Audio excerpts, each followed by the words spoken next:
всего, значит, председателя Народного собрания, заместителей президиума. Вы готовите повестки дня вопросы.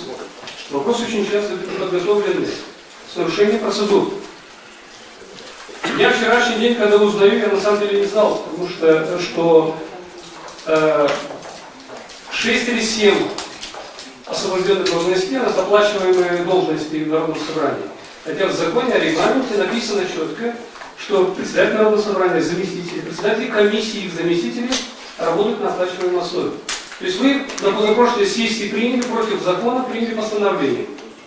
Я узнал в вчерашний день, что у нас даже юридическая комиссия не работает, председатель комиссии не работает на оплачиваемой основе. Это законодательный орган, это не комиссия по спорту, это не комиссия по внешним связям, это юридическая комиссия. Это рабочая лошадка Сергея Афанасьевича. Народного собрания, которое должно готовить законопроекты. Через эту комиссию должны проходить все заключения касательно, в особенности...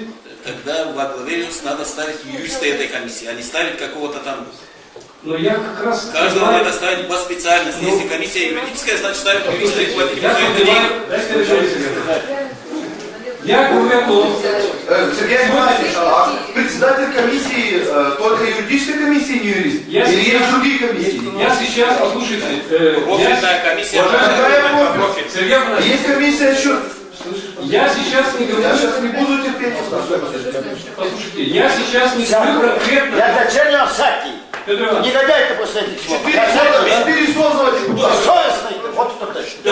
Я кто-то, да? Ты мой возраст уважаешь. Ты совестный ты. Моделец.